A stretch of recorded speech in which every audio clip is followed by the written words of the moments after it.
दोस्तों, हमारे देश में आज के समय में प्रमुख राजनीतिक दल और कोई नहीं बल्कि भारतीय जनता पार्टी है। अगर हम इसके एक्स प्रेसिडेंट की चर्चा करें तो उनका नाम अमित शाह है, जिन्हें लोग भारतीय जनता पार्टी के चाणक्य भी कहते हैं। देखा जाए तो भारतीय जनता पार्टी को अगर कई क्षेत्रों में जीत हासिल हुई है तो वो सिर्फ और सिर्फ अमित शाह की बदौलत हुई है। जानकारी के मुताबिक बीजेपी को जमीन स्तर से अगर किसी ने मजबूत बनाया है तो उसका श्रेय भी अमित शाह को ही जाता है। अभी तक का अगर इनका इतिहास देखा जाए तो यह वर्तमान के सबसे कामयाब अध्यक्ष साबित हुए हैं, क्योंकि इन्हीं की कार्यकाल में बीजेपी पार्टी ने सबसे ज़्यादा चुनाव जीते हैं।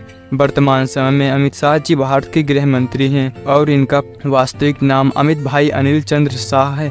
अगर इनके प्रारंभिक जीवन के बारे में बात करें तो अमित शाह का जन्म 22 अक्टूबर 1964 को महाराष्ट्र के मुंबई में एक व्यापारी के घर हुआ था। इनके पिता का नाम अनिल चंद्र शाह और माता का नाम कुसुमबेन है। वे गुजरात के एक रईस परिवार से ताल्लुक़ रखते हैं। इनकी बहन का नाम आरती शाह है। उनका गांव पाटला जिले के चंदूर में है। मेहसाड़ा में इनकी शुरुआती पढ़ाई के बाद बायोकेमिस्ट्री की पढ़ाई के लिए वे अहमदाबाद आए, जहां से उन्होंने बायोकेमिस्ट्री में बीएससी की। उसके बाद अपने पिता का बिजनेस संभालने में जुट गए। राजनीति में आने से पहले वे मनसा में प्लास्टिक के पाइप का पारिवारिक बिजनेस संभालते थे। सन 2023 के अनुसार इनकी उम्र 59 साल है। इनकी लंबाई 5 फीट 6 इंच और इनकी आंखों का रंग काला व बालों का रंग सफ़ेद है। ये हिंदू धर्म के गुजराती बनिया समुदाय से संबंध रखते हैं। वे बहुत कम उम्र में ही राष्ट्रीय स्वयंसेवक संघ से जुड़ गए थे। 1982 में उनके अपने कॉलेज के दिनों में शाह की मुलाकात नरेंद्र मोदी से हुई। 1983 में वे अखिल भारतीय विद्यार्थी परिषद से जुड़े और इस तरह उनका छात्र जीवन में राजनीतिक रुझान बना।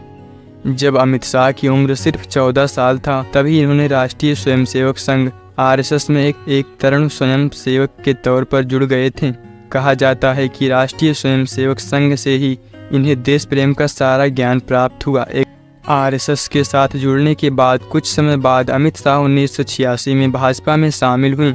1987 में उन्हें भारतीय जनता युवा मोर्चा का सदस्य बनाया गया।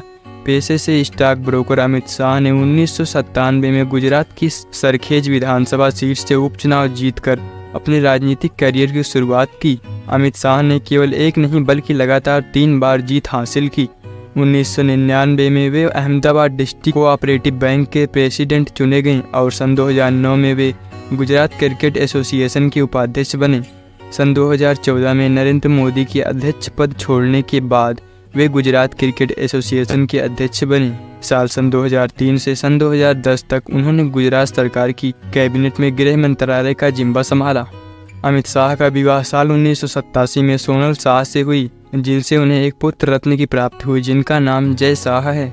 जब वर्ष सन 2002 में गुजरात की विधानसभा चुनाव में भारतीय जनता पार्टी की जीत हासिल हुआ, तब बीजेपी ने अमित शाह को मिनिस्टर के पोस्ट से सम्मानित किया।